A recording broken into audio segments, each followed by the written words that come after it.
Welcome, theater addicts. My name's Karen, and I'm here at the Jericho Arts Center to see the Suppliant Women, directed by Adam Henderson and put on by the United Players of Vancouver.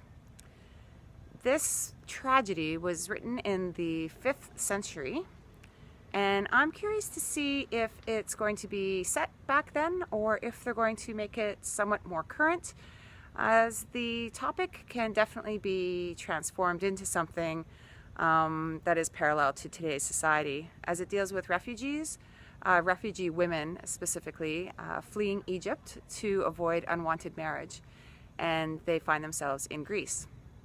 So I feel like it's going to deal with topics of desperation and acceptance, and I'm really curious to see how they pull across the parallels to what's happening in today's society, and see if it can maybe shed some light and open our eyes to some of the struggles, maybe make us a little bit more empathetic and understanding to the struggles of refugees, regardless of their situation.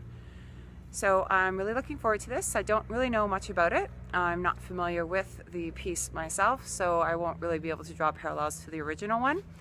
I don't see any trigger warnings or anything like that, but if I do notice any, I will be sure to let you know.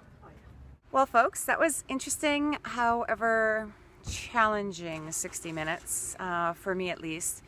Definitely, and I should have mentioned this before, being that it's from the 5th century, it does deal with mythology and the Greek gods a lot, which I personally don't know a lot about.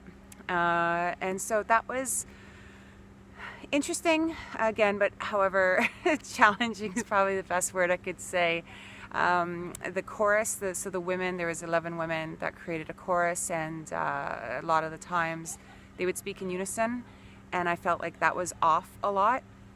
However, it also did help create a really interesting vibe, and again, that vibe would probably be one to tie in with Greek mythology and the fact that it was eerie in a sense, almost kind of witchy in a way, a little hypnotic.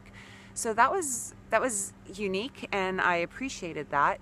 However, because they weren't always in unison, I did find that difficult to hear sometimes and kind of distracting. And again, some of the chorus were simply better than others. Some fumbled with lines, some acting seemed a little strained. With that being said, the king I found was really, really well done. I really enjoyed his performance.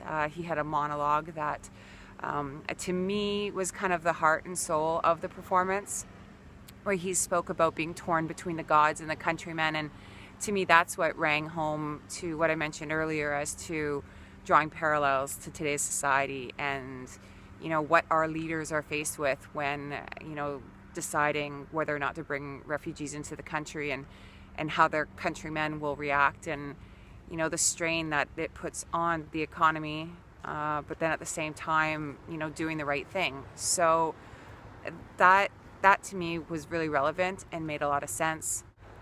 As far as how it was set, that was interesting as well. So speaking to the mythological gods, obviously it was in the 5th century, but how do you make costumes in a setting for that? So I kind of like what they did with that. They wore some masks, which were just beautiful, and yeah, that was a really interesting factor, is the way that they did the costumes. I think they did a great job there. However, when it comes to the costumes, there was a part about 2/3 of the way through the performance where they changed, and truthfully, I'm not really sure why. I found it kind of distracting as well. I guess there was a significance to it, however, it was lost on me. The shift towards the end of the performance as well was somewhat interesting. It shifted somewhat more from the refugee message to a Me Too movement message, which was nice to see, and I'm sure that, again, not being familiar with the original piece of work, was probably part of the adaptation. I suspect that wasn't part of the original work. So that was kind of nice to see, actually, as well. But yeah, as much as I enjoyed the message and got where they were trying to go and got there, again, I do feel like it was a challenging way to get there in many ways. Again, the chorus being off at times and being somewhat distracting, the changing And yeah, just some of the performances weren't as good as some of the others. And I guess, you know, when you're have that many performers on stage, and when there is that significance of a difference in the quality, I think it just makes it stand out that much more. And so that was a challenge for me. Again, if you like mythology, this could be something really interesting to you because of the way that it is adapted. It's definitely a unique performance. Again, if you like costumes as well, I think you could really appreciate those types of things. Again, language warning, sort of. It was really, really brief. I don't think you need to be too worried about that. Again, it's not really a performance I think you would bring younger kids to, because I don't think they'd get it. But then again, some kids are smarter than me, so maybe they would.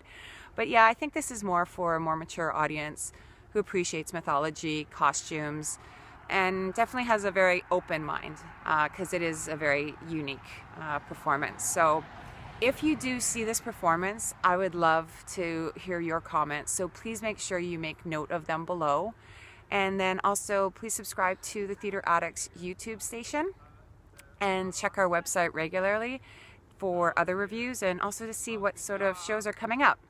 I'm Karen from Theatre Addicts, and this was my review of The Suppliant Women by United Players of Vancouver, directed by Adam Henderson. Thanks.